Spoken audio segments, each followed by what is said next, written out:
Hello student, তোমরা যারা ক্যালকাটা ইউনিভার্সিটির আন্ডারে ফিফথ সেমিস্টারের ছাত্রছাত্রী আছো এবং তোমাদের সোশিওলজি সাবজেক্টটা পাস কোর্সে আছে, তোমাদের জন্য আজকে ক্লাসটা খুবই গুরুত্বপূর্ণ।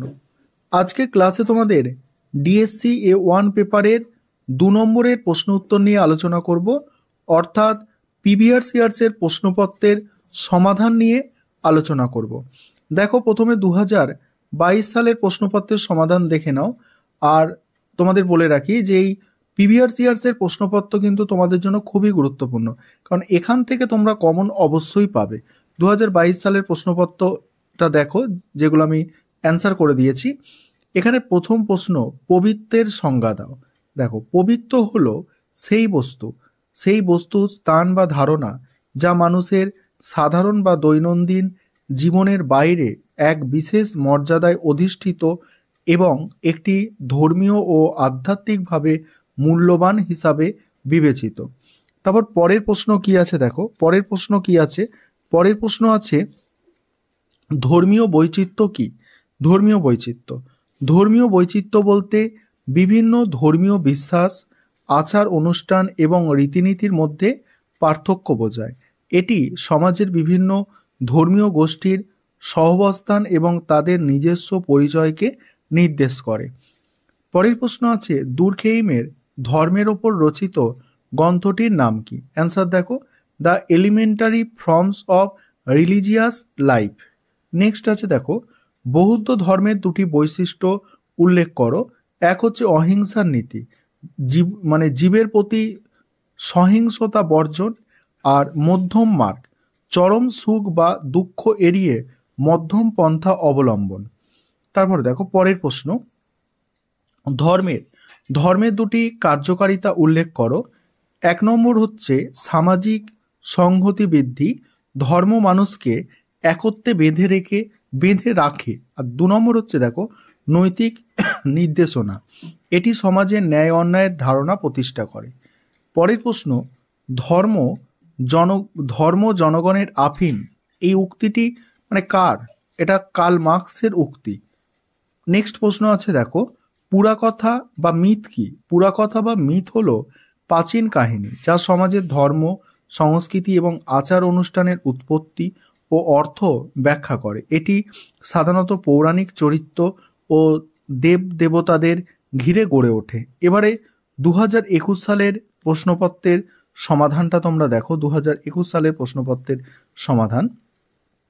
প্রথম প্রশ্ন, অপবিত্রতার সংজ্ঞা দাও। এখানে কি বলা হচ্ছে দেখো, অপবিত্রতা এমন একটি অবস্থা যা সমাজে বা ধর্মীয় বিশ্বাস অনুসারে শুদ্ধতার অভাব নির্দেশ করে। এটি মানুষের আচরণ, খাদ্যাভ্যাস বা কোনো নির্দিষ্ট স্থান বা বস্তুকে অশুদ্ধ বলে বিবেচনা করে। পরের প্রশ্ন আছে ধর্মীয় অনুষ্ঠান বলতে কি বোঝো? ধর্মীয় অনুষ্ঠান হলো সেই বিশেষ আচার বা প্রথা যা ধর্মীয় বিশ্বাস ও অনুশীলনের ভিত্তিতে পরিচালিত হয়। উদাহরণস্বরূপ পূজা, উপাসনা, উপবাস, বিবাহ অনুষ্ঠান ইত্যাদি ধর্মীয় অনুষ্ঠানের অন্তর্গত। নেক্সট প্রশ্ন আছে সাম্প্রদায়িকতার দুটি কারণ উল্লেখ করো। সাম্প্রদায়িকতার দুটি কারণ, 1 নম্বর হচ্ছে ধর্মীয় উগ্রতা এবং ধর্মের বিকৃত ব্যাখ্যা। 2 নম্বর হচ্ছে রাজনৈতিক স্বার্থে ধর্মকে ব্যবহার করা। পরের প্রশ্ন উত্তরগুলো আলোচনা করব। তার আগে যে বিষয়টা তোমাদের বলার আছে, তোমাদের জন্য এই পেপারে স্টাডি মেটেরিয়াল তৈরি করা হয়েছে।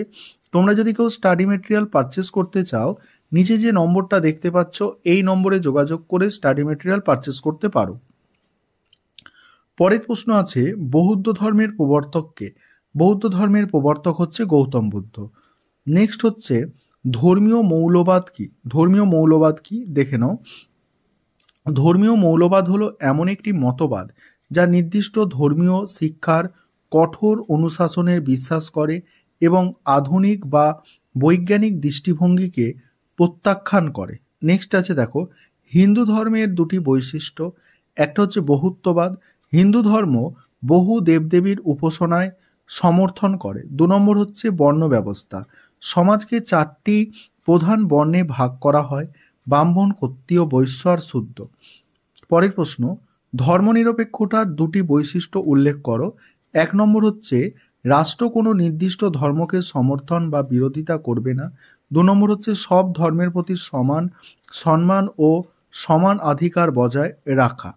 এবার 2020 সালের প্রশ্নের সমাধানটা দেখে নাও তোমরা।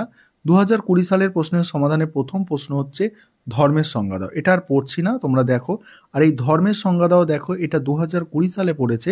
আর আবারও কিন্তু এখানে মানে 2020 যে প্রশ্নগুলো আসলে বলতে চাইছি তোমাদের, 2020 যে প্রশ্ন 2022-এ তোমরা কিছু কিছু রিপিট পাবে, তেমনই 2022-এর প্রশ্ন কিন্তু 2024-এ তোমরা যারা ছাত্রছাত্রী আছো 25-এ পরীক্ষা দিতে চলেছো, তোমাদের জন্য খুবই গুরুত্বপূর্ণ। অর্থাৎ প্রিভিয়াস ইয়ার্সের গুলো ভালো করে তোমরা দেখো। দেখো ধর্মের দুটি কার্যকারিতা উল্লেখ করো, এখানে অ্যান্সারটা আছে, দেখে নাও। পরের প্রশ্ন আছে ধর্মীয় বিশ্বাস ও ধর্মীয় চর্চার মধ্যে পার্থক্য। নেক্সট আছে দেখো, নেক্সট আছে ওই দেখো একটা বই বলেছে স্পিরিট অফ ক্যাপিটালিজম, ঠিক আছে, এই বইটা কার লেখা? ম্যাক্স ওয়েবারের লেখা। তারপর দুর্খেইমের পবিত্রতার ধারণাটির অর্থ কী? নেক্সট আছে দেখো দুর্খেইমের মানে ধর্ম সম্পর্কে গ্রন্থের নাম।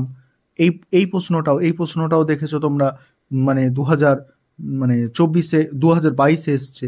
তারপরে প্রশ্ন হচ্ছে টোটেমবাদ কি? টোটেমবাদ দেখো অ্যান্সারটা লেখা আছে, টোটেমবাদের অ্যান্সার লেখা আছে। তারপর ভারতে পাওয়া যায় এমন দুটি ধর্মের নাম, হিন্দু ধর্ম, ইসলাম ধর্ম। ধর্ম নিরপেক্ষতা কি সেটা আছে। দ্য সোশিওলজি অব রিলিজিয়ান গ্রন্থ কার লেখা? দুর্খেইমের লেখা। তারপর দেখো ধর্ম নিরপেক্ষতার যে কোনো দুটি বৈশিষ্ট্য। তারপরে পরের প্রশ্ন আছে ধর্মনিরপেক্ষতা ও সাম্প্রদায়িকতার মধ্যে পার্থক্য। এই হচ্ছে তোমাদের প্রিভিয়াস ইয়ার্সের প্রশ্নপত্রের সমাধান। তোমরা অন্যান্য প্রশ্ন করবে, যেগুলো তোমরা করতে পারবে করবে, তবে প্রিভিয়াস ইয়ার্সের অবশ্যই তোমরা ফলো করে যাও, তোমরা এখান থেকে কিছু প্রশ্ন কমন পাবেই।